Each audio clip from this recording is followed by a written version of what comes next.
Hi. Good morning, everybody. Good morning. There's a few of us that are unmuted right now, but most of the rest of you will be muted. Let's see. Okay, so I'm seeing that everybody's muted. Okay, so while we're waiting to start, because we're going to start in 1 minute, Jenny, wave your hand up there. Jenny's going to quickly go over a couple of how to use the chat and how to raise your hand. So, and we'll do this really quick now, and then we'll do it again once I bring everybody on. So. Okay, it's really easy to raise your hand. There's going to be a couple times in the meeting where this is on journaling. You're going to be able to journal a few things, and you may want to share. So if you want to share what you've written, if you take your cursor and move it around your picture, you're going to see 3 little dots in the blue. If you click on those 3 little dots, it's not there. Oops. Okay, different computers are different, though. That's interesting. So to raise your hand, Natalia. You know why? You can't see it. Look on your iPad, Jenny, because as a host, you can't see how to raise your hand. Is that where it is? That's where it used to be. Okay, so that's where it is. It says raise your hand. It has a little picture of a hand. You click on that, and what it does is it puts a little red hand in the corner. And it also, because we may have 100 people on here, it will move you to the top so that our moderator, if we want to choose you, it puts you up where we can find you. So if you want to share something you've written, go to the 3 dots, click on them, and raise your hand. Now, there's another symbol that's like this. That's to give a shout out saying, good job. And we all love that, but that won't get you up to the top. So make sure you raise your hand, the single hand. The other thing is, if you have questions throughout the entire presentation during the speaker time, please use the chat room. Type out your questions, and we'll pick out the ones, because people might have the same ones, and ask them of Annis. You don't raise your hand to ask a question. Please type your questions, all questions, in the chat room. And how do you get to the chat, Jenny? And at the bottom of your page, it has a little chat button. And you just click the chat, and it'll put the chat window up to the right or left of your Zoom. And then you can follow, you can see what other people are asking. And so Jenny, I just want to say that in my chat box, once I click that button, the raise your hand is at the bottom of that square. Okay. On my computer. Yes, and Annis, you would know, because you're not on the host, and see, we can't see that, so right. You have to be not a host. Right. Also, I want to say that if the presenters will be unmuted, obviously, like Dennis and Sandy and Janet. So we're going to keep an eye on where you guys are, but we need to unmute you. But then when Dennis is ready to do the Peggy Connolly Scholarship, we'll be unmuting Sandy and Allison. So wherever you guys are, you might want to raise your hands. It's alphabetical for the most part. It's easy, but I'm seeing now it's not alphabetical. So anyway, for what it's worth, you guys, the raise your hand is under the. I have to click on my participants button to see raise a hand. Yeah. Right. So there's no 3 dots or anything. So I guess just fool around until you find it on your screen. Okay.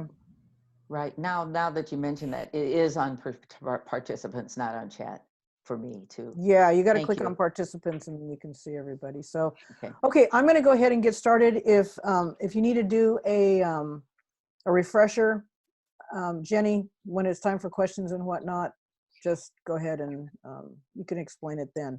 So welcome everyone. This is kind of a different meeting today. We are not going to be doing Museful Moments. We are going to be, the first part of our meeting is going to be WOK Honors. And then the second part of our meeting is going to be a presentation by Annis Cassells. And okay. And if you guys, all of a sudden I'm going to look to the side because people are saying stuff. So if I get distracted, I apologize. And today, all of you know Donna Harris. If not, raise your hand, Donna. There you go. Donna is our vice president. She's going to be co-hosting our meeting today. So I'm going to be doing the first part, and she will be doing the second part with closing out the meeting. So anyway, so welcome to WOK Honors. WOK Honors, for those of you that don't know, it is a yearly celebration of our WOK members, our volunteers, our people that have achieved over and above for the year. So we honor like the blog challenge winners. And Janet, when you present the blog challenge winners, can you just explain just a little bit about what was required to do that? And then obviously Sandy, when you do the active members, just a little blurb about that. Dennis, you know, you can talk about the Peggy Conley and then Robert Hargraves. So people will know what these actual awards are for. So anyway, what we should do is just get started here. So Janet, are you ready? Okay, so we need Janet unmuted there. Okay. Good morning, everyone. Well, it's my privilege to announce the Dan McGuire Blog Challenge Awards. Once a year, the WOK Challenge bloggers have to blog at least twice a week for 1 month. Along with that, they have to respond to other people's blogs. So this challenge, they have to do that every week. They have to respond to at least 2 other bloggers. The challenge was named after one of our most popular members of WOK, Dan McGuire. He was a devoted blogger and loved WOK, was a hell of a keyboard player and one of the nicest people you could ever meet. Unfortunately, Dan passed away a few years ago, so this is how we've chosen to honor him. Today, our bloggers will be receiving a certificate that looks like this. Ooh. And I'll read it to you. It says, the Executive Board of Writers of Kern, by virtue of the authority given them, have conferred the title of 2020 Dan McGuire Blog Challenge Survivor. Let's see, on, and then your name will go there, who has successfully completed the publication of 26 blog posts in 13 weeks and is entitled to all honors, privileges, and bragging rights thereto pertaining, given at Bakersfield, California on the 16th of May in the year of 2020, and it is signed by our president, Joan Raymond. So this year's winners are Sin Bermudez. And when your name is called, wave. So I'm sorry? I was just going to say, when your name is called, if you guys can just wave so people can see where you are. Okay, again, Sin Bermudez, Diane Buxton, Natalia Correz. I don't know if this is Vonnie Deporte or Vaughn Deporter. Debbie Fogel, Paula Glover, Judy Cucaruza, and Sandy Moffat. Each person will receive this certificate PDF. So congratulations to all those people who were stuck in there and blog. That's it. Thank you, Janet. And I will be making the PDFs and you will be getting them within the week because I have to make each one individually. And then I'm going to, well, it's actually on a different program. I'm going to change it to a PDF and you'll get it by email. So then you can print it out and you can frame it and brag for the next year. So, and I want to thank Dennis for the wording, because I've always thought that was the most amazing wording, that you get bragging rights. So that's, yeah.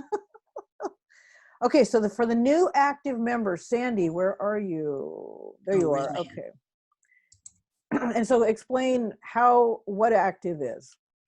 Good morning, everyone. The California Writers Club has two distinctions as to their listing of members. One is an associate member.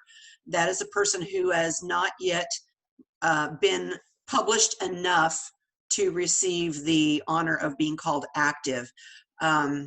There is on our website a link to the points system that California Writers Club uses, and you can go on there and add up your clips or your publications, however you want to refer to them.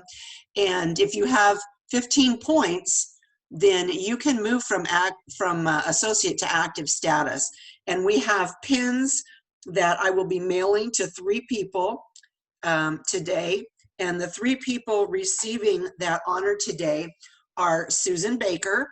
And I know Susan said she was going to be here this morning. Yeah, I see her. Okay. And Jeanette Green.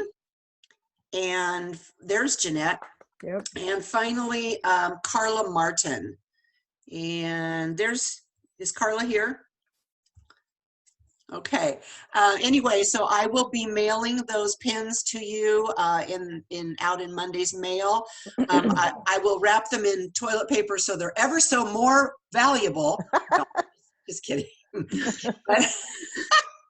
But anyway, congratulations to those 3 new active members. We really appreciate your hard work. Yay. And one thing to note is that Writers of the Kern is the only club that I know of that has the active member pins. We started those years and years ago, and it's always been a lot of fun to award them and then proudly show them at a meeting, or, you know, just you can wear it to the grocery store right now, mask up and put the pin on. So, okay, so the Robert Hargraves Award, Janet. Can you explain what that, and by the way, Sandy is our membership chair for those that don't know, and Janet is our secretary. So these are board members that help quite a bit. Okay. The Robert Hargraves Award is named for one of the Writers of Kern members who was involved for many years. Robert was a veterinarian, actually, and he did a large portion of his work in Vietnam during the war. He had a few hairy experiences there that I'm not going to go into, but you can get his book, Mr. Bob, the Chicken Doctor, and read up on those adventures. Anyway, as you know, it's quite an accomplishment to have a book published traditionally. There's rights, and then there's rewrites, and then again, there's rewrites. Then you have to find an agent. And after the agent has agreed to take you on and likes your piece, maybe ask you to rewrite it again, it goes to, he finds or she finds a publisher for you. If the publisher accepts it, then you are traditionally published. So we'd like to celebrate 2 of our members who have achieved that honor. The first one is Andrew Roth for Wildfire for Rose. And Andy's not here today. He wasn't able to make it. So. And the second is Sin Bermudez, Sin Bermudez for Not Home for Christmas. This is part of a trilogy. Holidays. Not home for the holidays. Not home for the holidays. There she is. Okay. There's Sin. I said Christmas. I'm sorry. Excuse me. Don't worry. All righty. So your names will be added to this plaque. Let me get it. Yay. Yeah. And it says the Robert Hargraves Achievement Award. So there's a picture of Bob there. And then you'll also get a smaller plaque for you to hang in your home and brag about your achievements. So I would like to say congratulations to Andrew and Sin. Thank you. And when we can, we will get those plaques, and the perpetual plaque will be done. That's usually at the meetings, and it's always, you know, we celebrate everyone, but then the individual ones, you know, due to circumstances beyond our control. So, Yeah. Dennis, where are you? There you are. Okay, so Dennis is on next. Morning, everyone. I'd like to start just by adding to what Joan said about the new active member pins. Not only are we probably the only California Writers Club branch that awards active pins to members, we do a number of things that no other chapter does, and this awards honor ceremony is one of the things that we do to celebrate our members. I'm here this morning to present the awards to the Peggy Connolly Scholarship winners. The Peggy Connolly Scholarship honors the memory of Peggy Connolly, who was a founding member, a longtime member of Writers of Kern, a children's writer who was very supportive and of children's writers, encouraging them to write and to get their books and other pieces published. The Writers of Kern established this scholarship fund in Peggy's honor, and our goal is each year to provide two $500 scholarships to aspiring children's writers. And we're happy this year to have two really wonderful recipients of the award. They are Allison Crotzer Kimmel. Is Allison here this morning? Yes. And Rebecca Langston George. And I know both of them are here. Where are you? Did you unmute them yet, Donnie? I was looking for them. Yes. Myself. That's okay. Oh, there you are. There's Allison. Okay. And Rebecca should be unmuted too. So Rebecca, you need to talk so we can see you. Thank you very much. There you are. It's a great honor because I knew Peg Connolly, and Peg Connolly was one of the first writers that ever welcomed me into the writing world. In about 2003, I attended a critique group meeting at her house at her kitchen table, and then she later was my assistant in SCBWI, Society of Children's Book Writers and Illustrators. So I'm very honored to receive something in Peg's memory because she was a friend. So thank you very much. Thank you, Rebecca, and thank you for that. And also, I have background into Peg Connolly. That's wonderful. I have your really, really nice certificates, and those will go out in the mail next week. And Sin will be sending a check, so she needs to confirm addresses and whatnot.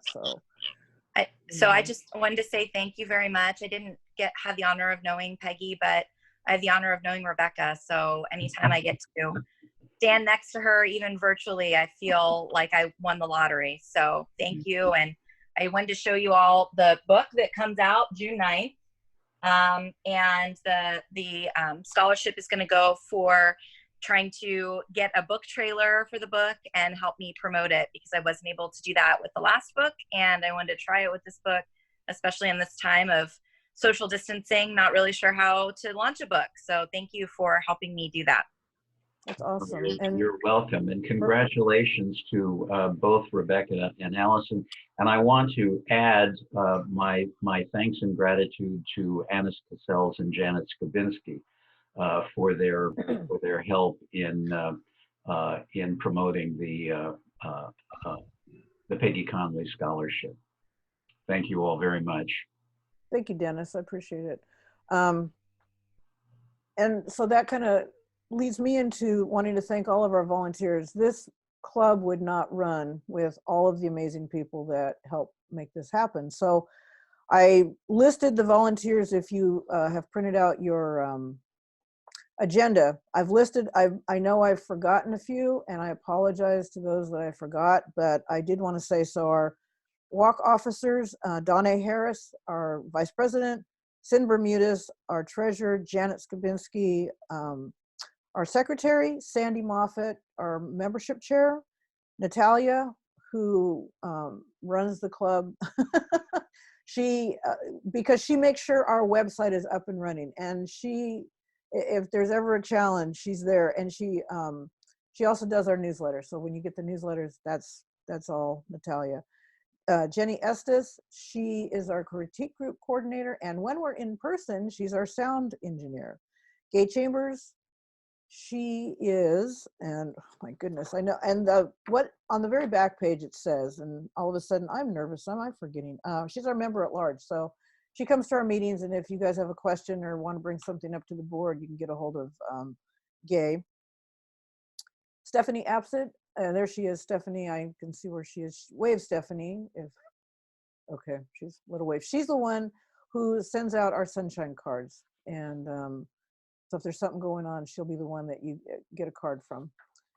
And Susan Baker, Susan, wherever you are, I know you're on here. There you are. She is our publicity chair, and she sends out all the goodies to the newspapers and magazines and all the radio stations and whatnot. And then, like Dennis said, there was a PC, Peggy Connolly Scholarship Committee, and it was Dennis, Annis, and Janet. And I really appreciate all the work you guys did on that. And then for the fall writing contest, Dennis heads that up, and he has a group of volunteers that blind read our copies, our entries. And so Dennis, thank you for doing that every year. I really appreciate that too. And I think that is it. So thank you to everybody that makes this club run so smoothly. It makes it very easy for all of us to be here for everyone month after month. So I'm going to do some announcements, and then we will get on to our, oh, sorry, did I say it wrong? Janet is Secretary Sandy's membership. I apologize. Senior moment, can I call a senior moment on that? I do that all the time, you know, I'm over 60, so I can do that. Okay, so the announcements. Our summer conference is going to be online July 18th. We have changed the fee, and it's going to be $20 for everyone, whether you're a member or a non-member. So $20 for all attendees. There's a link for more information and to register.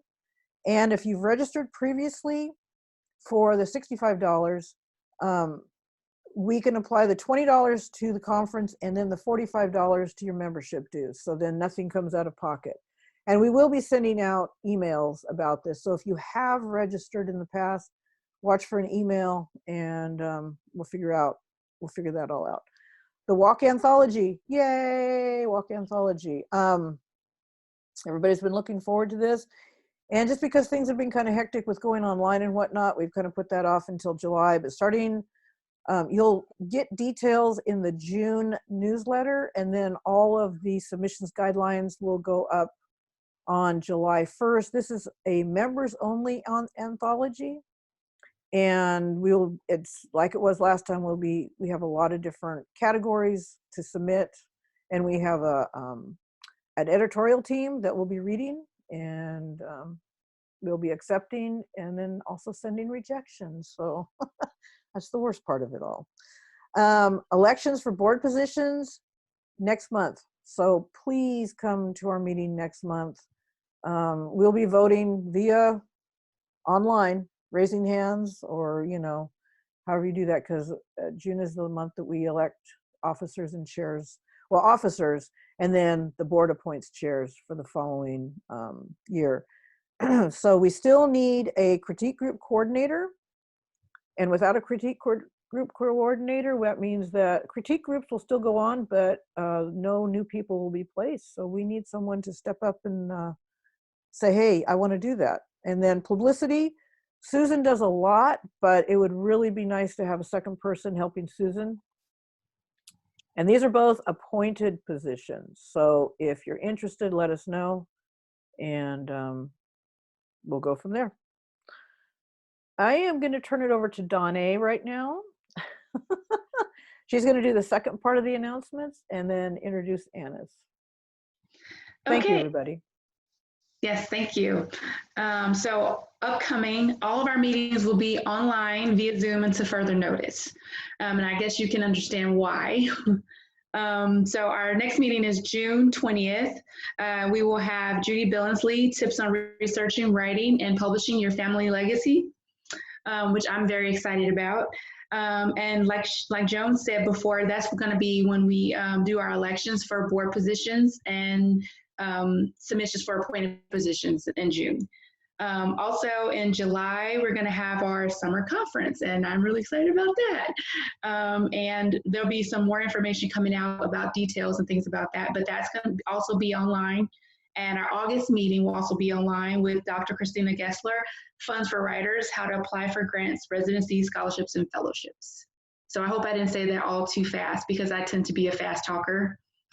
I was going to add one thing, that all of our meetings except for the conference are free for guests and for members. So whether you're a guest or member, whether you live in Bakersfield or you're right now in Oregon or somewhere else, you can attend either live, and then we are also putting the recordings for all the regular meetings up on our website. So if you don't get a chance to be there live, then you can see them later. And of course, for the conference, that's going to be different, because that's going to be a paid event with 4 speakers. So only the people that have paid for the event will get a link to the recording. Sorry, Johnny. No, you're perfectly fine, because I wouldn't have remembered to say all that. Okay, so do we go straight to Annis, or do we take a break, or? If anybody needs to get up and get a drink of water or something, you can go for it. And or you can just go ahead and introduce Annis, because it is going to be recorded. So Okay, so today's workshop will be presented by our lovely Annis Cassells. Annis is our ray of sunshine, so it's only fitting because she used to be our sunshine chair. And I have great affection for Annis, and I'm really excited that in her workshop, she's going to discuss the benefits of journaling, types of journals, and formulating a journal practice. She will show us all how to write using several different forms, which can be used as models and inspiration or topic ideas. So, and she's going to tell us a little bit about herself. So Annis, please. Thank you. Thanks, Donna. I'm going to try to get my PowerPoint up, so if you'll give me a moment here to do that. So I just want to say hi, everybody, that, whoops. I'm a longtime member of Writers of Kern, so I know many of you, and I got to get back to the beginnings. I was practicing this morning, you know, and stopped in the middle. Okay. There we go. Okay, so I'm coming to you from the Oregon coast today, and it is sort of a gloomy day with no sun yet, but it normally comes out about 10 a.m. So we'll be looking forward to that then. Like I said, many of you know me, or I know you from our longtime association with Writers of Kern or elsewhere, because I see I have some friends in the audience who are not necessarily Writers of Kern people, but people I've known a long time. So shout out to Ruth. And I'm a lifelong teacher. I taught mostly 7th and 8th grade in my career, but I've also taught kindergarten through senior adults. And right now I'm doing senior adults, writing their life stories for their kids and grandkids, or for themselves. So I'm a writer and poet, and one of my lifelong dreams was to publish my own book. And so last February, a year ago February, I published my book of poems, You Can't Have It All. So in today's workshop, we're going to write several times, and I'm going to encourage you to use paper or your journal and a pen or pencil for this writing, because one thing that helps me get the thoughts flowing is if I can feel the pen and or the pencil on the paper and see the letters flowing, the writing passes through my system. Today, we're going to welcome questions and comments, and so I want this to be kind of an interactive presentation. And so I'm going to ask you to go ahead and put in the chat box if you have questions or comments. But when it comes to sharing, if you choose to share what you have written in your journal or in response to the prompts today, I'm going to ask you to be mindful of the fact that this is a recorded session. And so what you might share will be up on YouTube or on our website. And if you are wanting to share your writing, just raise your hand and say yes in the chat box. And then if you're called upon, then we'll welcome you to share verbally, but don't write your response in the chat box. So that will work fine. Some things we're going to cover today: the benefits and reasons for journaling, some of the rules, something about themed journals that are for a specific purpose. And if you care to set up your own journaling practice, then I have some tips and suggestions about how you might go about doing that. So who's journaling? Who's journaling already? And who wants to begin journaling? Okay. So I'm wondering, do you have half-filled journals sitting around that you've started, or are you sporadically writing in your journal, or do you have brand new journals that people have given you and they're stacked in boxes or on your shelf and you're just looking for an excuse or procrastinating about getting started? I began journaling when I was in college, English 101 at Eastern Michigan University. The English teacher, and I can't remember her name now, but I should, because I still do some things that she taught me how to do. She required journaling. And my feeling about it was, oh gosh, just something more to do. But I was hooked by the end of the semester and have been journaling off and on ever since. I have to admit, though, I find that I journal more when I want to get into a creative bent, or I journal more when I'm doing the blog challenges, and I journal more in times that are hard for me. So I'm wondering about what's been your own journaling experience. If you've been journaling regularly, what got you started? If you want to start, why do you think you'd like to start? And so I'd like you to take out your pen and paper, and jot down a paragraph about your relationship with journaling. And I'd also like you to set an intention for yourself today for this session. What is it that you hope to gain from being here today with us? And I'm going to set my timer for 3 minutes and this would be like the usual museful moment. I'll set that timer and let you get started. And then if you want to share, you can raise your hand in the chat, in the participant box.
Annis, Yes. it would be helpful if you would stop sharing your screen so we could see you when you have a lot more to say than just on that one slide, and then go back to sharing.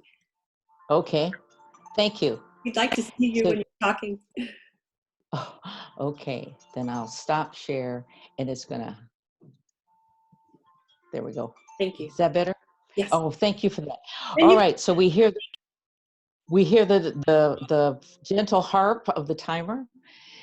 And so do we have folks who, well, I'll start. As I said, I have a long time relationship with journaling, and I started back in college. Why is this thing still going? Okay. I have started back in college. My intention for today is to mention some things to you that will either get you excited and started on journaling if you're new, or to remind you of some things that maybe you've heard before, but they've been put in the background and you're going to want to begin to journal again. So that's my intention for today. So Danae, do we have anyone who has volunteered to share? We have Sandy, her hand is raised. Okay. Cindy, we'll hear from you, please. Sandy. Oh, Sandy, thank you. I'm sorry, I didn't hear that correctly. That's okay. I answered almost anything, Annis. I started journaling as a teen. Life had not been pleasant in so many ways, and my journal was a safe place to express what I couldn't say out loud to anyone. Thank you for that. I appreciate it. Okay. So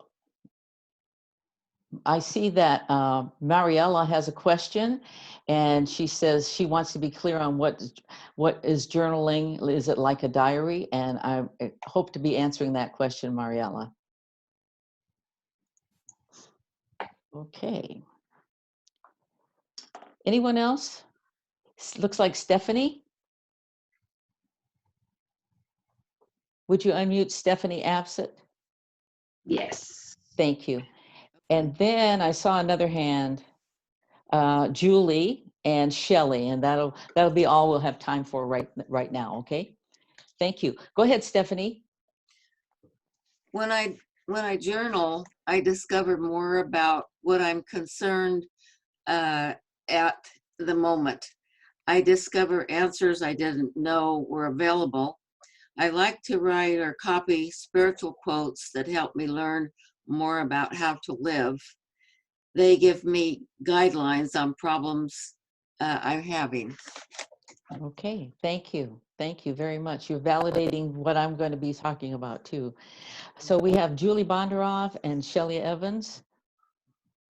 Julie's Julie? unmuted. Okay, I come from a very private family, and so I think I've always been afraid to journal because I didn't want other people to ever read it, because you know, I don't live in a vacuum, so I might be talking about other people and they can't defend themselves or give their perspective, you know, if I'm writing that kind of thing. Mm-hmm. Mm-hmm. Also, sometimes I don't like looking in too much because I have a tendency towards depression. And so I prefer to look up and out. And so those are the kind of things that happen in me when I talk about journaling. Okay, well, thank you for that. Thank you. Shelley Evans. I've been given many journals in the past and I wouldn't even look at them. I'd stack them because I didn't want to make any errors and miss perfectionist here in my handwriting. So I finally was heading to my first writers conference in Central Coast a few years ago. And I purposely packed a journal and I actually opened it up and started working on it and filled it up. They're small, but I opened my second one up and I went, wait a minute, I'm a poet. I have to write poetry. So now they're all in poems. Most of them. All right. Well, thank you. Thanks everybody for sharing. Whether you share or not, this is a good thing for you for reflection. And I'm going to go here. Annis, can I just make a mention to people? If you have a question, make sure it goes to everyone.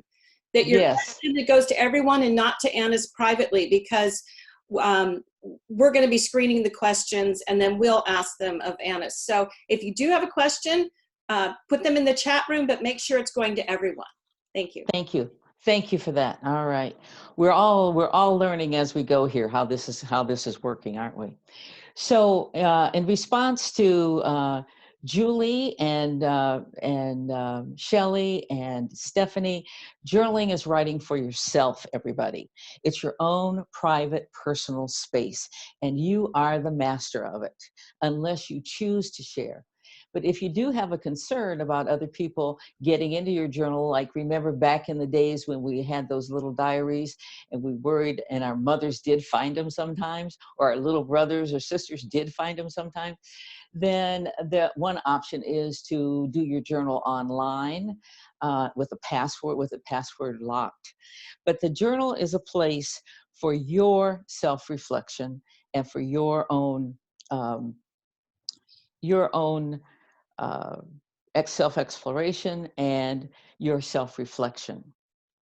So be bold, be unique, be different, be yourself.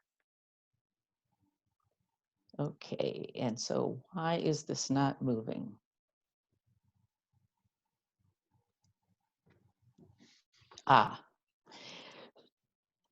So Mariella asked about diaries and journals. Many of us started with these little 5-year diaries that somebody gave us for Christmas or a birthday or something. And we just thought it was the cat's pajamas, as they used to say, that we had this lock and key, and it was a flimsy little lock and a tiny little key that, you know, could get lost anywhere. But we just thought that was a great thing if we had those little diaries. And then, but we knew that we didn't want to share that with everyone. We would have been mortified if anyone else had picked it up. But then this young woman who started in her diary, I'm sure she never thought that it would be a globally read piece for many, many years to come. So Anne Frank probably wrote what she wanted and didn't think anybody else would see either. Same with this writer of fiction and nonfiction. It's Elizabeth Gilbert's first journal. And so you can see she wrote Things I Like. And she has gone on to be a writer that is well-known, well-renowned, and globally read. Virginia Woolf called her journals diaries, and she used hers as a writer's sketchbook. And she said it allowed her to, quote, net the loose drifting material of life. Let's see.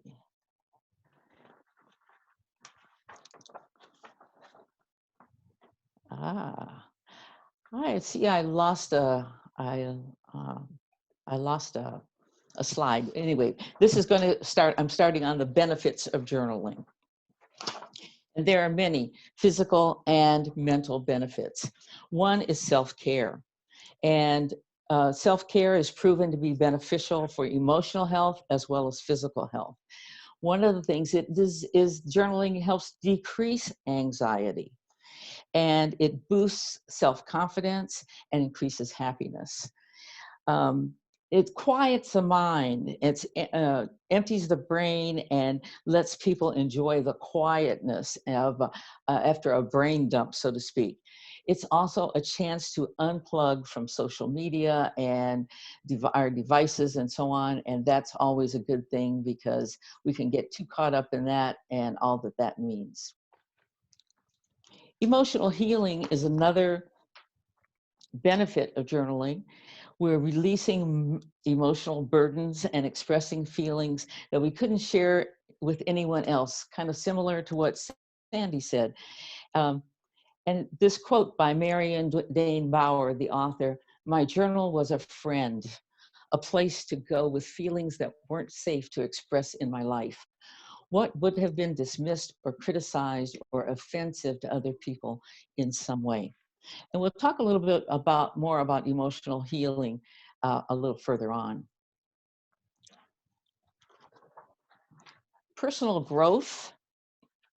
Okay, I want to know how to get backwards because I missed one. I'm going to reflection and clarity.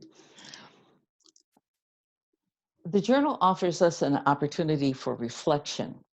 What we did, and what we didn't do, the high points of our lives, how we met challenges. We can stop and think about that and remember those things. We can think about how we felt and how far we've come with what we've experienced and what we've accomplished.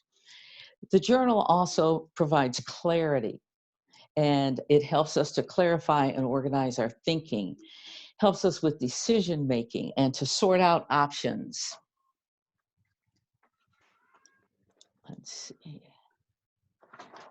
For personal growth, you know, we all change and grow over the years, but the journal gives us an opportunity to give us more insight into our lives and help us make sense of things.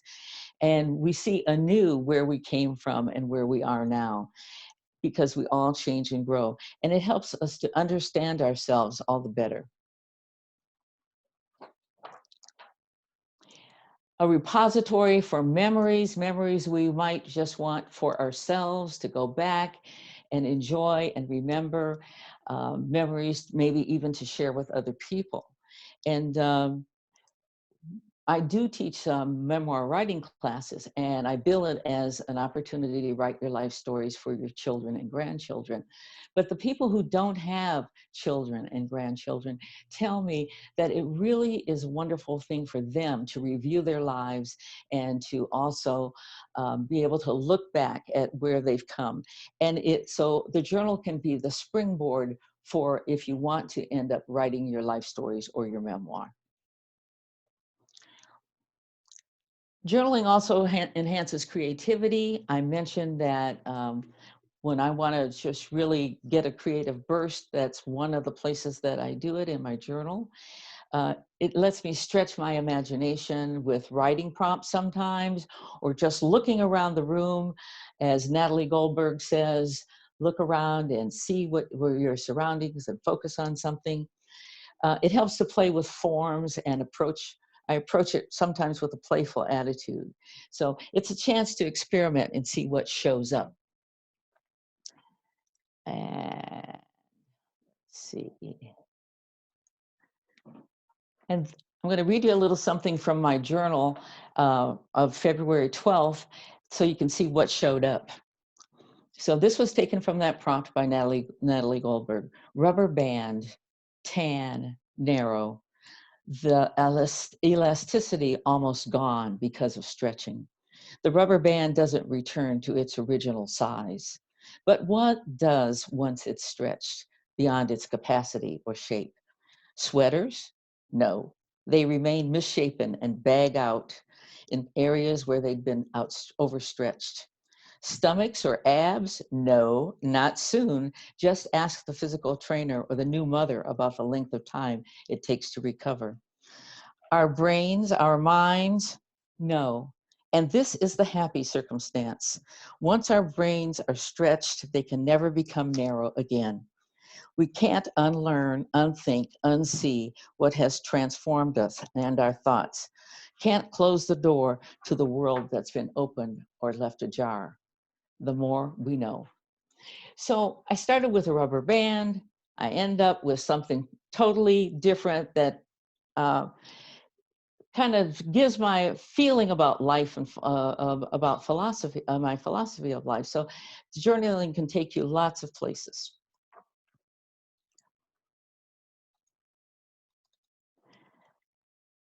Let's see. So the next thing is going to be another chance for you to write and share. And if you downloaded the handout or printed out the handout, this is the place where we're going to write the bio poem. And why the heck am I doing a bio poem in a journaling workshop? It's because this is a type of exercise that will help generate prompts for you. And by the time we're finished with this, you'll end up having about 30 prompts that you could use to go back and look here and take off on that for your journal. So, excuse me a minute. So the bio poem, I've used this with people of all ages, from 7th graders through 80-year-olds. So it works. It's really good. So it's a 10-line poem. The first line is just your first name. The second line is 4 words that describe you, 4 adjectives. So if I were doing this, I might write Annis, adventuresome, congenial, listening, one more that I can't think of off the top of my head. Okay, so the next line is the sibling of, or you could put the daughter or son of so-and-so, or you could put friend of so-and-so. Lover of 3 things, people or ideas. So I might put lover of motorcycles, lover of travel, lover of live theater, okay, or whatever. Line 5, who feels. So these are 3 items that you feel strongly about, or you have feelings about. And then the next line, who needs, 3 things that you need in your life or in the world. Then line 7 is who worries, 3 things you may worry about or be concerned about. Who laughs, 3 things that make you laugh or tickled or enjoy life. Line 9, resident of or citizen of. I could put in, if I were in Bakersfield, I could put my city, resident of Bakersfield, Whitley Drive, the universe. And then line 10 closes with the last name, so that your first name and last name are like the bookends of the actual bio poem. So I'm going to set the timer again and give you time to write. Not as long as you probably need, but it will give you a chance to get a good start. So I'm going to go ahead and begin, and I'd like you to go ahead and begin.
So we have about a minute left.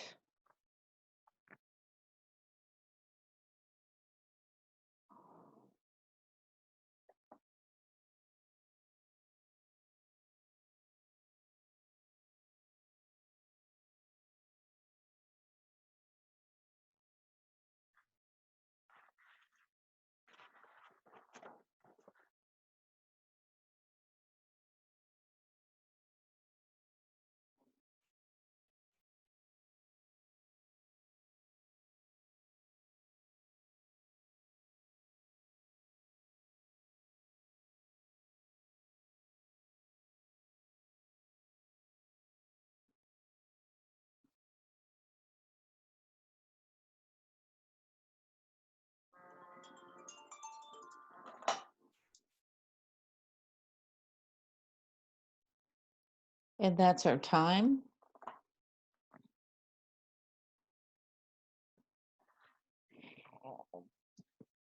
If you would care to share either your entire one or a piece of it, you can raise your hand, and then Danae can see.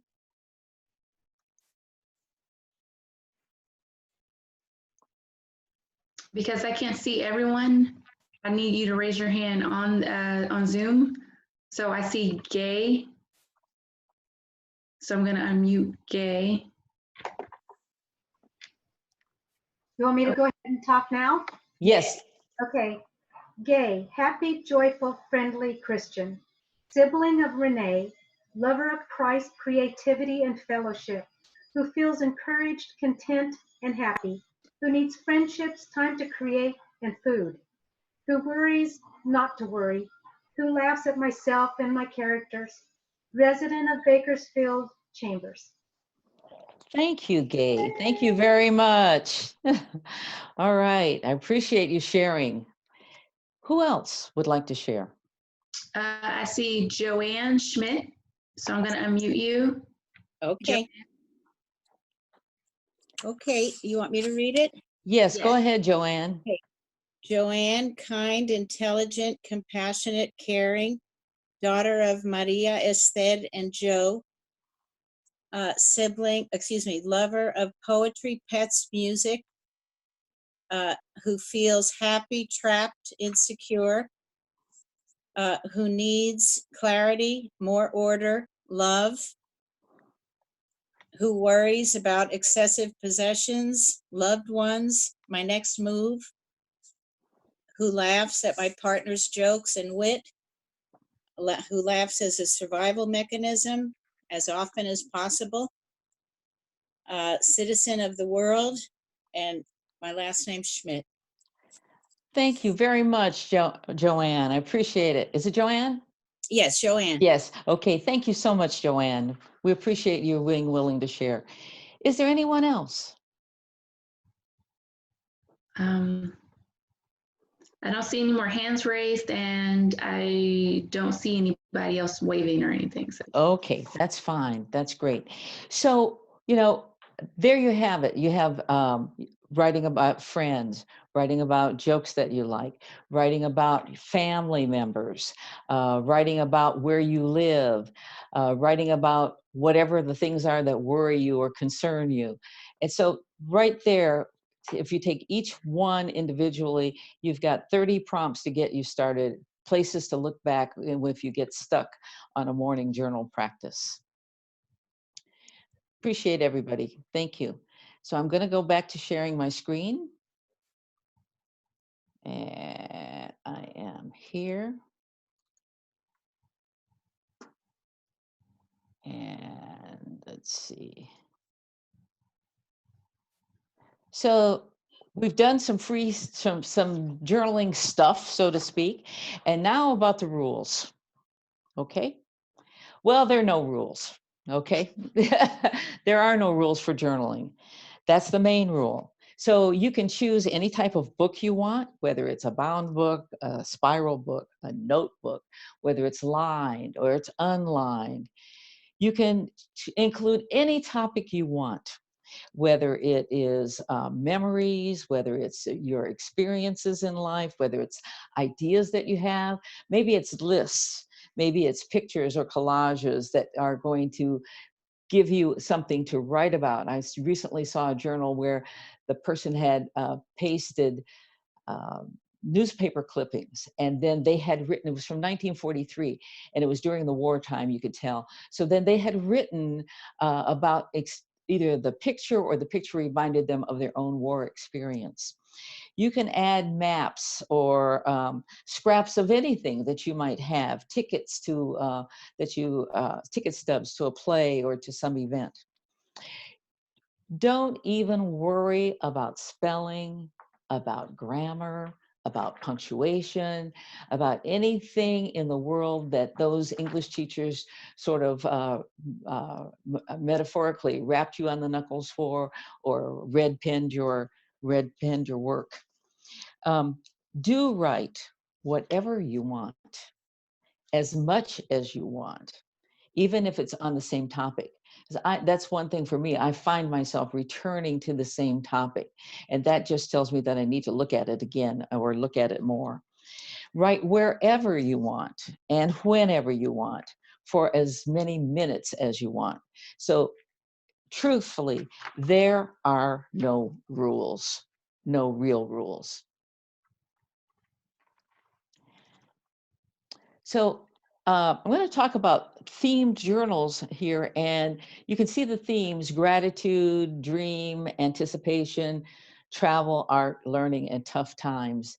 I've got a couple that I'm going to really talk about, but then I decided I'd sort of take a poll. If there's any one of these that you really want to hear more about, just write it in the chat box, if it's whichever one it might be. Right now, up until now, we've been talking about your own book, your own journal, anything that you want to put in that journal. But sometimes folks might like to have a journal that's themed. And right now, I have three journals going. I have my regular all-purpose journal that I read from you earlier today. I have a dream journal that I write the dreams that I have. Sometimes I'm up in the middle of the night writing that dream down. Sometimes if I have that dream just before, I call it the drowsing time, just before I wake up, then I will get right up and go right to the dream journal and add some things, write down the dream. I started doing this about 25 years ago when I was doing some therapy, and that was one of the suggestions that my counselor had. And so I've continued doing that because the dreams they're kind of speaking to me. If you have a dream, it makes you see what you need to see. It's showing you something that you need to pay attention to, or it is for me. Annis? Yes. Sorry to interrupt. Yes. Just No, wanted to no. let you know, two of the themes that have come up. A lot of people are saying they write about all these things. However, a couple of people wanted to learn, were more interested in a learning journal and what that's about, and also Okay. times. Okay, very good. Thank you for that. So the learning journal, I used the learning journal when I was teaching. I was teaching math, and I'm an English teacher.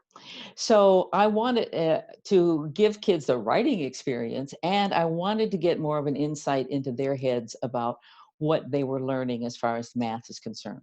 Now, as an adult, using a learning journal, if I'm learning a new skill, for example, when I was learning how to do PowerPoint, I might write down in my learning journal the lesson of the day and what that required of me, how I was, what I actually did.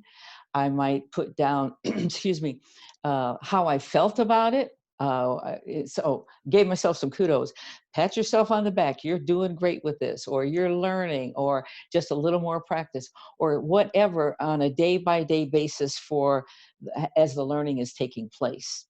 So it could be any skill. It could be if you're learning how to paint, if you're learning how to knit, or how to build some machine, anything you want. If it involves new learning for you, writing down those steps, writing down how you're feeling about it and how you're doing, maybe writing down resources that you've used, those things that if you wanted to, you could go back and refer to in that learning journal.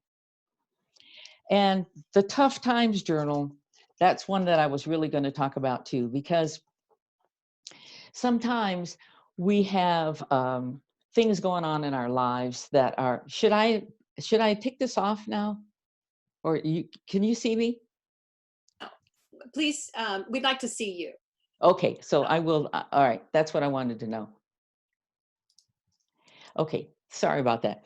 So in the Tough Times Journal, I've kept it, okay, it could be the breakup journal, all right? We all have these times when we break up with a friend or break up with a relationship. So the breakup journal is really good because you can just pour your heart out and tell it all and wail on the person or whatever you need to do to help get yourself through this emotional experience. I kept a Tough Times journal after my mom was diagnosed with cancer. And in that journal, I talked about how I felt. I talked about her diagnosis. I talked about what the doctors said. I talked about who came to visit. I talked about what I was doing for myself, for my own self-care outside of writing in the journal, because that was one of my things that was for my self-care. I wrote about the progress of the disease. I wrote about the family support and who else supported me, and all of those things that just helped me get through it. So that's the Tough Times Journal. And if right now we were writing a Tough Times Journal, we might write the Coronavirus Journal. And I have one of those. Let's see. Here it is. I don't know if you can see the front of it, but it says, "This is big." And so after my friend Dennis van der Werf gave me an article about, after he gave me an article about coronavirus journals and how it's a good time to be writing about this experience and putting ourselves into this historical context. What are we going through? Everybody's story is different. Mine is different than the person who, as a retired teacher, is different from the person who's working every day in the public sector. Everybody's story is different. Everybody's story is valid. One of these days, young people are going to be studying about this time in history. And your journal, on my journal, on the coronavirus time will make a difference. This is how historians gather information. This is how, when people who are doing their genealogy and they look up their ancestors and they find, oh, here's a journal, Grandma Annis or Auntie Annis wrote about the coronavirus, and they look at that time. For you who have young children or grandchildren, when that time comes when they're studying, you're just going to be a rock star because you're going to give them so much information and make history come alive and be a real personal thing. And so, plus giving them information about how times in life was. When we look back and we see the journals of the people who crossed the United States in the covered wagons, we get a picture and a flavor of that time that we don't get reading in just a dry history book. And so one question I saw was about if the can be retroactive to the tough times. Absolutely. Absolutely, it can be retroactive. You can go back to tough times. And I think my next topic is going to be about writing to heal and expressive writing. And that's exactly what writing to heal and expressive writing is all about. So the Tough Times Journal is one that I have found to be very helpful. Are there other questions about that journal? Okay. I also wanted to talk about the Anticipation Journal. Something's coming up that's going to be wonderful. Graduation.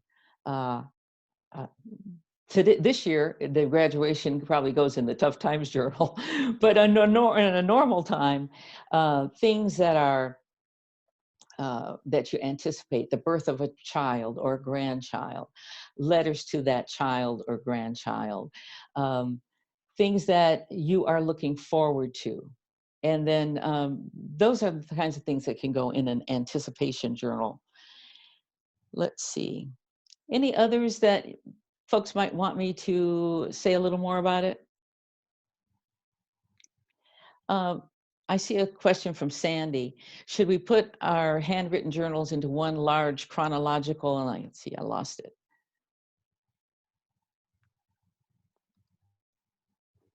Online format. Some people do that, and they enjoy doing that. I don't do it, but if you think that that would make more sense for you and be organized, then absolutely, absolutely. Okay. Sorry about that. Other questions, comments? Right now, I have 3 journals going. I don't write in any of them every day. I'm not a consistent person. I'm just going to admit that to you. I am not consistent. So when the mood strikes me or I have a project I'm working on, I'll write in my everyday journal. About every few days, I write in the coronavirus journal. When something happens that this incident or this episode in our lives impacts me, then I write that. I have a thing I wrote about going to Winco for the first time. Let me see if I can find that for you.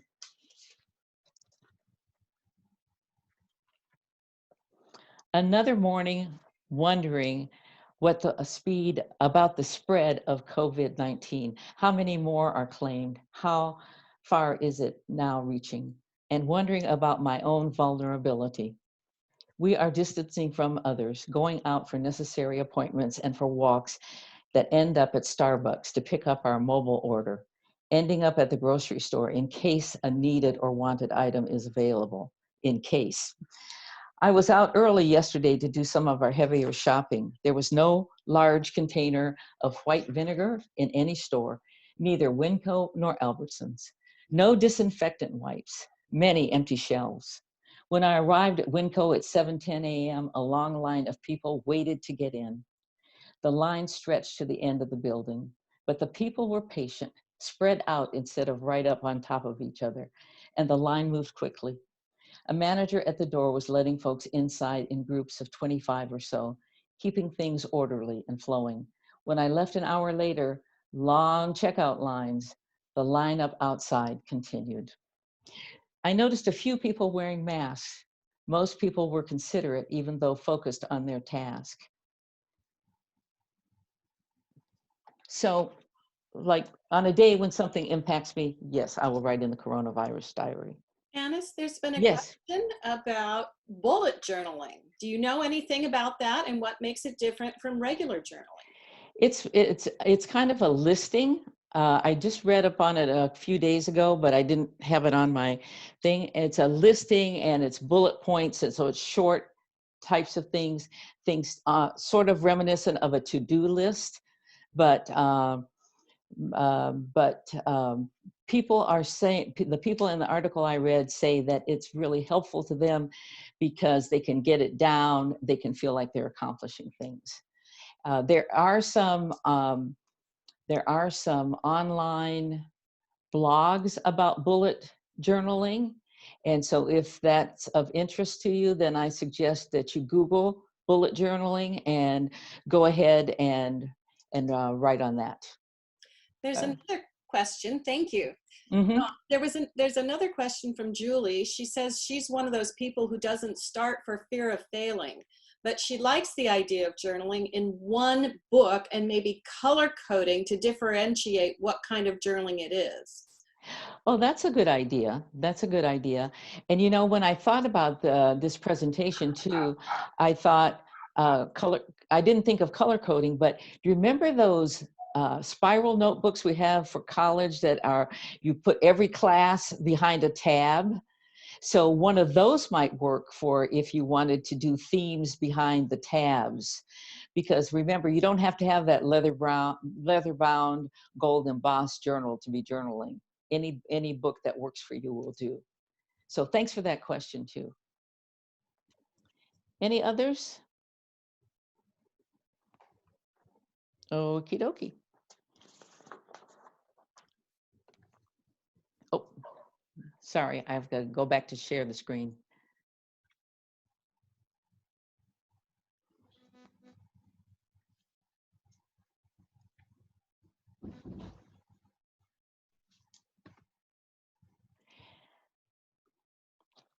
I found this fascinating about expressive writing. And the main thing about it is moving beyond what you thought you could not get over. And there is a paradigm called the Pennebaker paradigm that Jamie Pennebaker, Pennebaker, originated back in the 1980s. And it's used widely by Dr. John Evans, who does a workshop at Duke University called Expressive Writing, Writing that Transforms. And this is a book that he has, Expressive Writing, Words That Heal. It's on the handout that I sent you with a resource page. So how is it different than journal writing? Well, journal writing is kind of free-flowing. But expressive writing is has a distinct protocol, and what they ask people to do is to write about the most traumatic experience in their life. So, in answer to the question before about retroactive, yes, it's something that happened back in the day that was very upsetting or traumatic to you. And you write about it in terms of your emotions. You don't talk about the event, but you write about it in terms of your emotions and how it affected you then and now. This is a 4-day process. So this is the first 20 minutes or so that you write in this way. And then the second day for 20 minutes or so, you say more about this event that happened and using emotional language and how it affected you. And then on the third day, this is really powerful. You write about it from the perspective of someone else who might have been there. So what was that person thinking and feeling?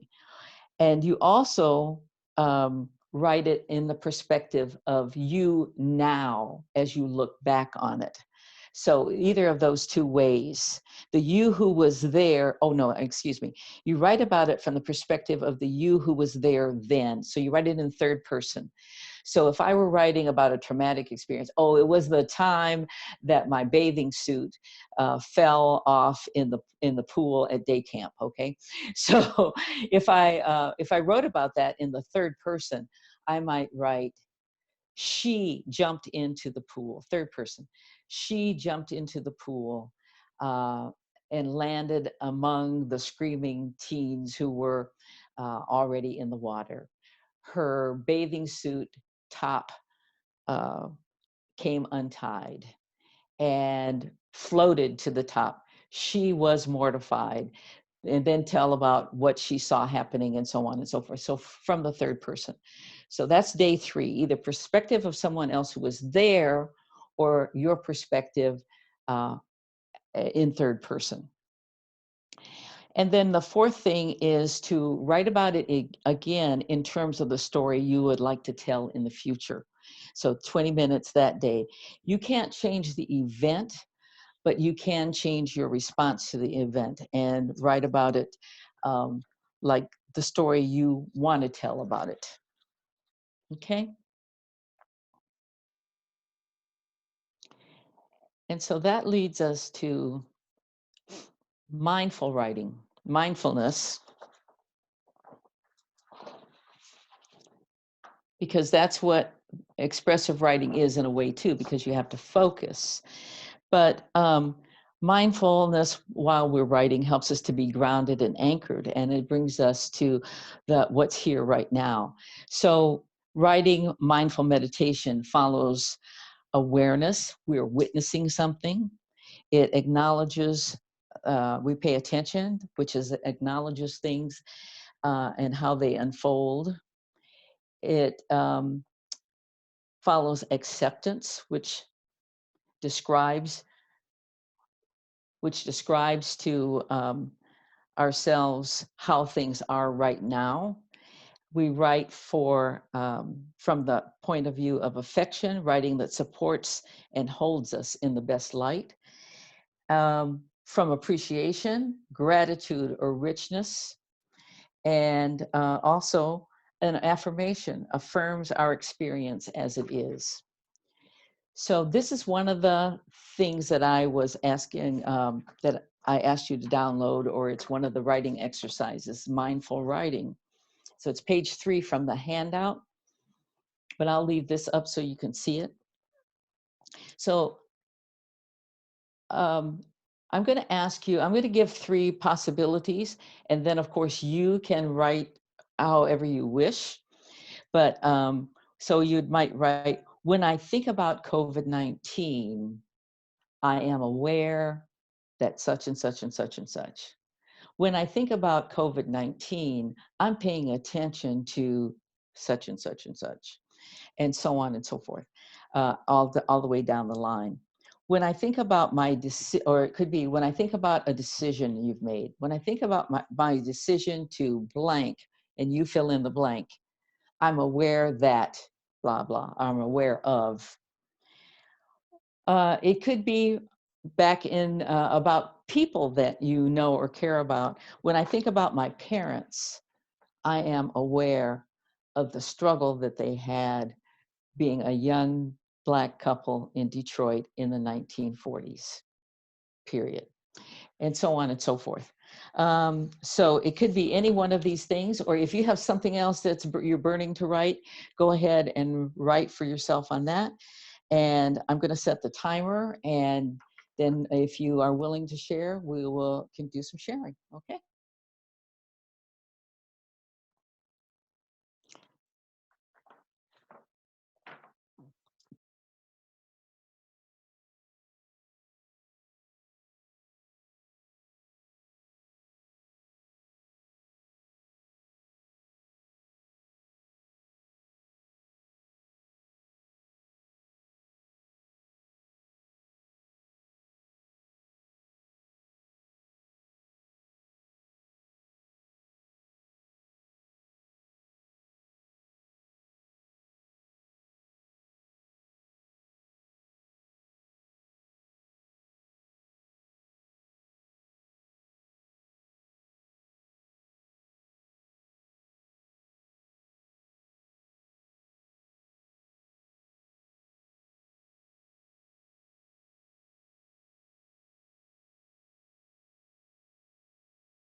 So we have about 45 seconds left.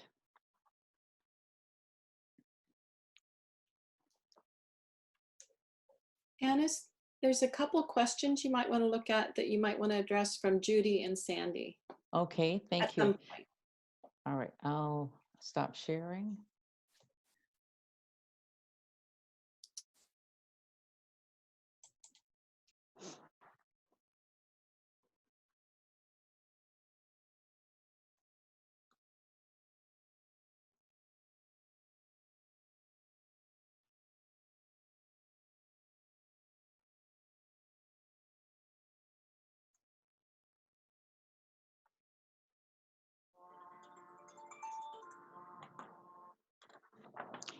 Okay, that's the timer.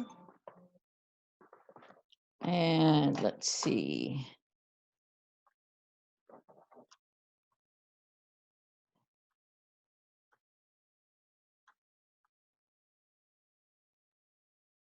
Okay, Judy writes, I literally have bins of journals, spiral notebooks, hardbound, beautiful leather journals, thoughts on receipts, have written in journals since I learned to write, have 3/4 of them. What do? I pack them and carry them everywhere. They show progress or lack thereof. What do you suggest?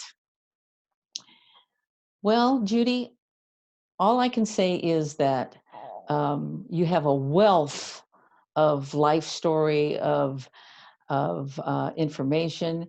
You've probably used some of this in the books that you've written, and so they've been good as far as that's concerned. If you're concerned about what to do with them, quote, after you're gone, quote unquote, gee, I don't know if there's someone you want to give them to that you think would benefit from them, or you want to take certain aspects of them and put them in an online thing so that they're compact, and then figure out how you want to either get rid of them or destroy them or whatever you feel like you need to do.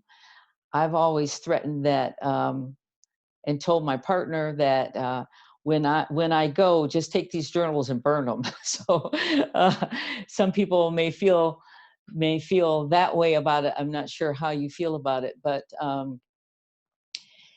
yeah, they can be a load, especially if you're taking them from place to place, and a load on your mind that they might be used in a way that you wouldn't want.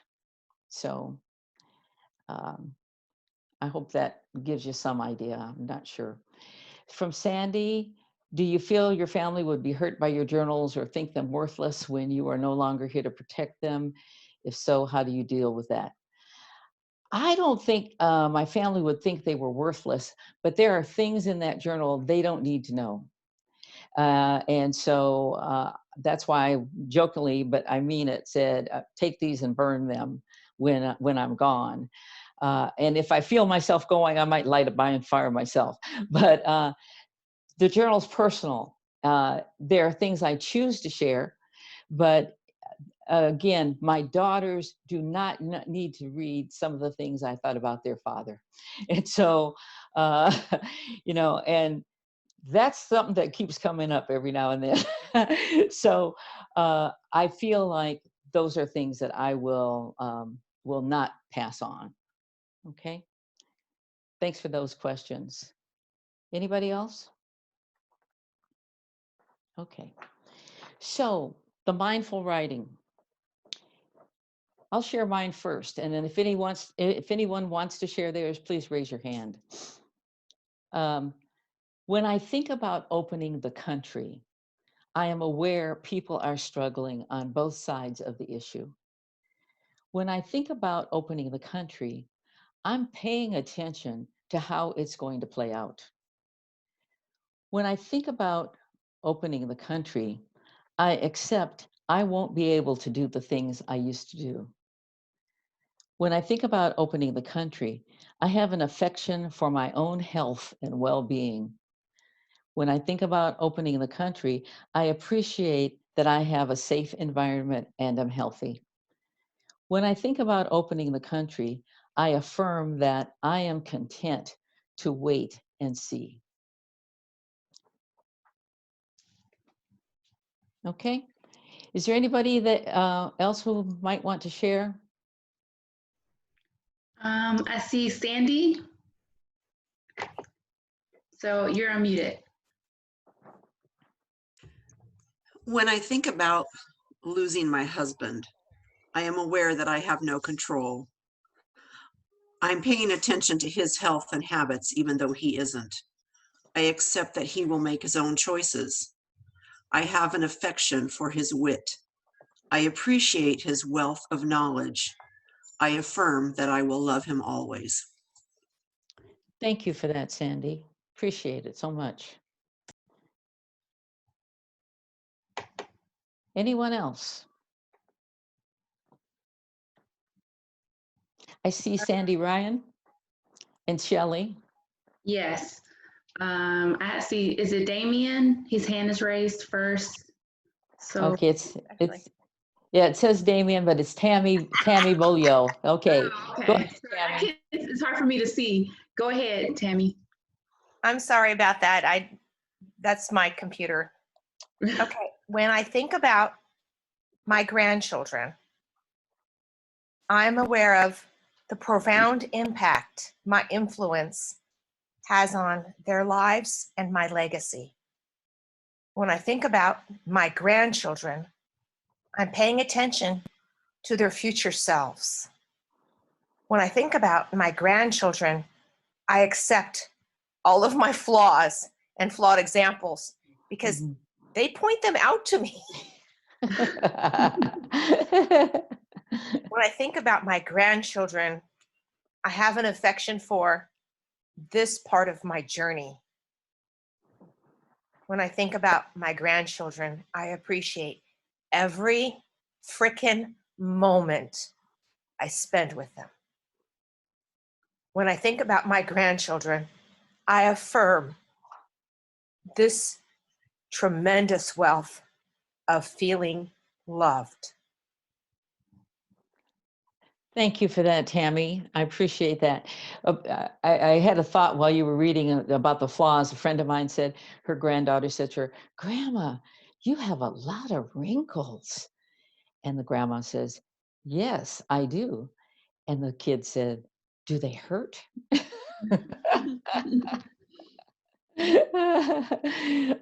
Who's next on A? Let's see, who's waving at me and who's raising? We had Sandy Ryan, and Okay. I think we had Shelley Evans too. Okay, so I'm going to go to Sandy. I'm going to unmute Sandy. Let me unmute you. Okay, it's giving me a hard time to unmute. Natalia, if you see Sandy, can you unmute her, please? Because I'm having trouble unmuting her. She may need to unmute herself. Some settings are like that. Sandy, do you see? Is there? I figured out how to unmute myself. Okay. There we go. Okay. As a little preface, 2 weeks ago, exactly, we were awoken by a phone call from my daughter-in-law, Amanda, and my son was in a rather serious motorcycle accident. He's home healing now. Good. When I think about Joe's motorcycle accident, I am aware that he could have been killed or more seriously injured. I'm paying attention to my granddaughter's perception of the event.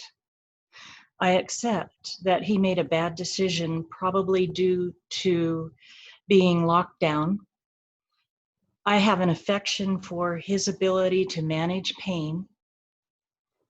I appreciate Amanda, my daughter-in-law, and I affirm that he has a powerful guardian angel.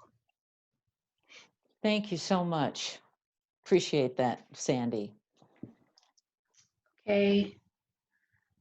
Let's see. Shelley, you're unmuted. Okay, thank you. Do you like my COVID hairdo? That's what I wrote about. So, I didn't write all the prompts though. So when I think about COVID-19, I'm aware of the physical attempts to protect myself, masks, gloves, hand cleaning. I am paying attention to the people around me when I have to go out. I accept that this is the way it is right now. I have an affection for my husband, my family, and trying to stay safe. I appreciate the nurses, doctors, etc., the frontline people. And I affirm that I am not infected, but I am affected. Thank you. Thank you very much, Shelley. You're welcome. Is there anyone else who might like to share? I'm scanning. Okay. No, I don't see anybody else. Okay, well, thank you everybody who shared. We really appreciate hearing your thoughts, and it gives us more of an indication of how this works as well. Excuse me. So, oh, I got to go back to the sharing. Sorry. I'm so much used to being right there in the room.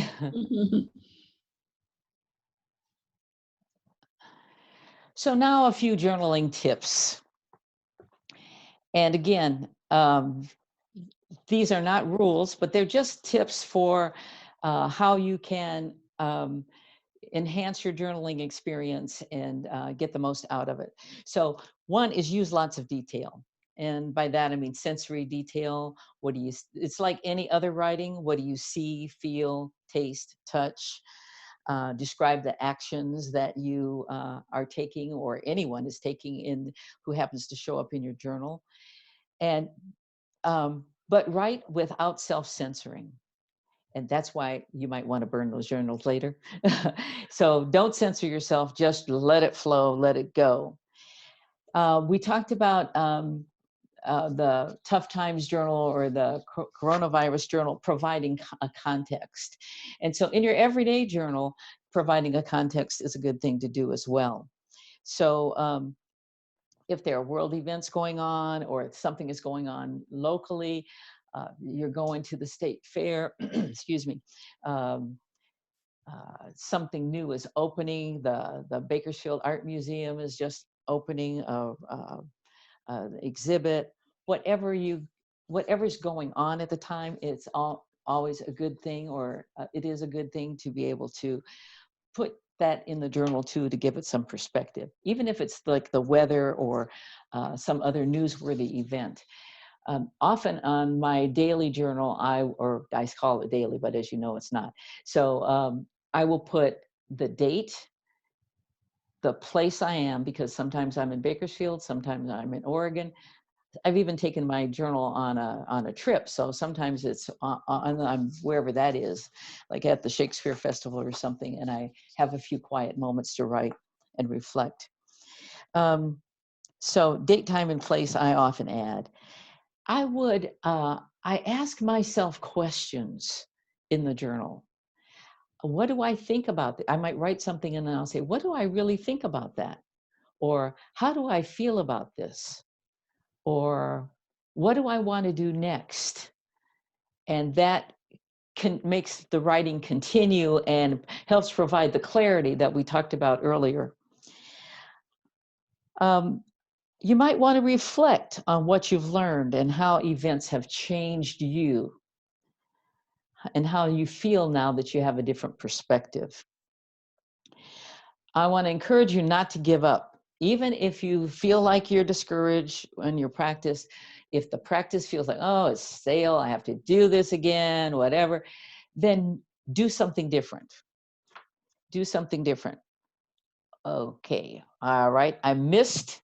Oh, no, that's not, I didn't miss.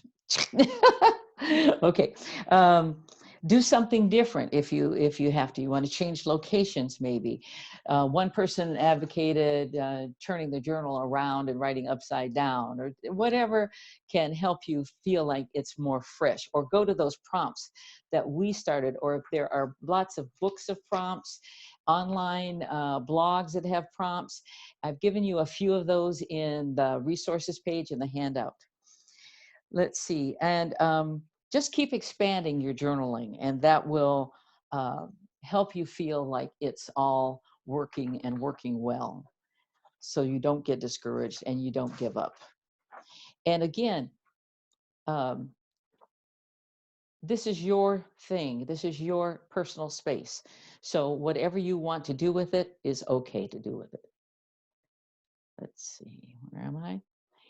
So as you begin or you restart your daily practice, put your attention for commitment out there, your intention for commitment out there, but let go of any pressure on yourself. You don't need to feel pressure about journaling.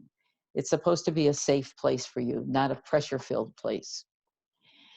So one of the things you will want to do when you start your practice is to choose your tools. Whatever makes you happy and keeps the writing flowing, whether it's, right now, my favorite pen is the Tull, T-U-L, I think it has that little 2 little dots over the U, that retractable gel pen. That's my favorite pen of choice right now. So I go looking among all the pens for that one. So pick the book that you want, your favorite pen or pencil. Schedule some writing time. Set an appointment for yourself. Some people don't want to write every day, so they might write 5 days a week. So they know, they put it in their calendar every day, 5 days a week, Monday through Friday, at such and such a time, I'm going to write. So they put it in their calendar, because you'll often, we will keep an appointment with someone or something else, rather than just keep something for ourselves. But if it's in the calendar, we'll write it down. Some people like to do 3 days a week. There's no right or wrong. You can do it as much as you want. Some people, though, schedule a morning. Some people like to schedule an evening. Julia Cameron in The Artist's Way advocates doing morning pages and about the same time every morning. So if you're into Julia Cameron and doing The Artist's Way, or just writing your morning pages, schedule it for yourself at a certain time every morning. Some people might prefer lunchtime. If they're working or if they have some quiet time during lunchtime, they might prefer doing that. But whatever it is, it's up to you, and you need to schedule it for yourself. Choose your writing spot, place that's going to be conducive to writing for you. Sometimes you might want to mix it up. But for me, right now, when I'm at home in Bakersfield, my writing spot is the writing desk that I have in the dining area, not where my computer is, not in the office where I do spend a lot of time, but in another spot. And so going to that spot makes me feel like, okay, I've arrived, I'm taking a breath, and this is my journaling place. So someplace comfortable. Occasionally, it's a good idea to reread your journal. Go back and review it. See what you said months ago or even years ago. And that sometimes spurs you on to more writing or a different path. Maybe things have changed since the last time when you wrote that particular item, and you will take off on that topic again. Okay. So now it's time to reflect.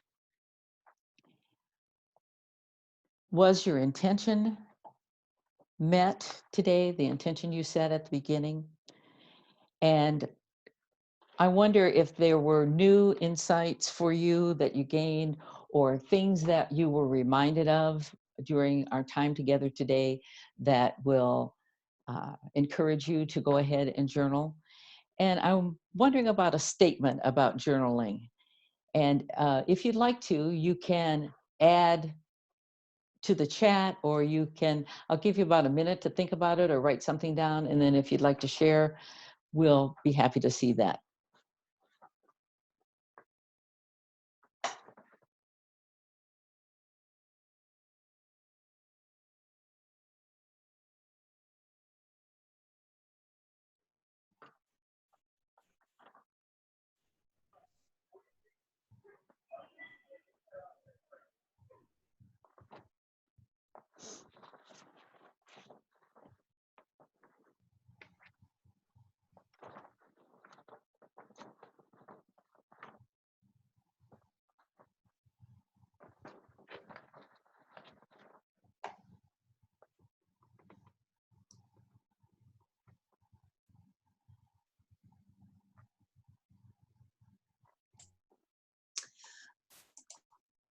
Okay, so is there anyone who would like to share a reflection?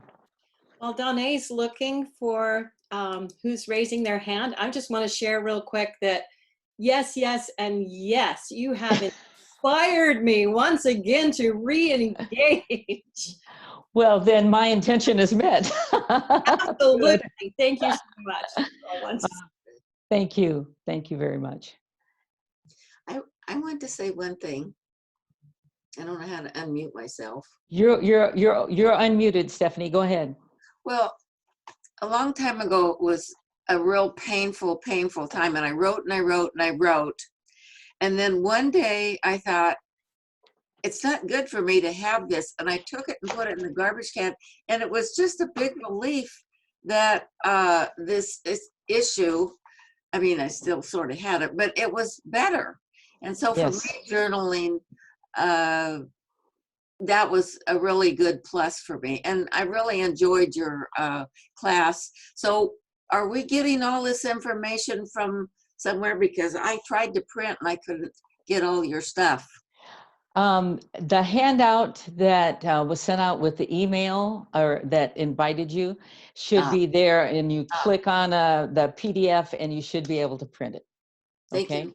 That's right. But I want to speak to the point that you mentioned, that you wrote about something and it was emotional and traumatic, and you wrote about it, and then it was like, I'm done with this, so you threw it away. And that's another beautiful thing about the journal and expressive writing, that you can get it out of your system and then get it out of your life. So thanks for sharing that, Stephanie. There are some other people that are sharing in the chat. From Sandy, she said, wow, forgot how much journaling helps the creative flow. Thank you for a wonderful presentation. Oh, you're welcome, Sandy. I appreciate that. And yes, that's one of the main things for me, is the creative juices that start again. And Allison says, thank you for this. I'm so thankful for the reminder to take time for myself and my writing. Daily journaling is a good way to stay engaged in bite-sized pieces. It is. Thank you. Thank you very much. And Julie likes the idea of wide open journaling. She can go anywhere with this. Okay, absolutely. You can, anywhere. And from Shelley, she said she had suggested to her husband that he start journaling to help him deal with his health issues. Now he writes more than she does. Oh, that's encouraging. That's really encouraging. And good call, because it does. It helps you with your self-care and helps you, again, clarify everything for yourself and get the bile, so to speak, out of your system. So thanks for that. Now, good call, Shelley. Okay, do we have anything else we need to address? Okay, let me go back to, I have one last slide. And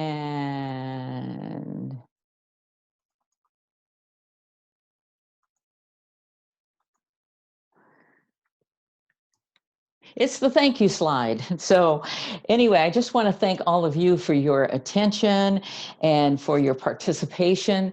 It's not always easy to do something like this in this type of setting, but I said to myself, well, heck, they're writers. They're gonna be fine. They're gonna be just fine. So I just want to give you, I'm a teacher, right? So homework: finish or expand on today's exercises. And remember from your bio poem that you can use that as a springboard or a beginning if you need it, or you can go back to it later if you need it. But whether you're seeking clarity or you're seeking healing, a place to reflect on your life, or just to blow off steam, or all of the above, your own private place is the journal. And I want to leave you with a quote from Lee Wise, who is the treasurer of Treehouse Foods. He says, journaling is paying attention to the inside for the purpose of living well from the inside out. And so thank you again, everyone. I appreciate you. And it's been my pleasure to journey through journaling with you today. Thanks again for coming.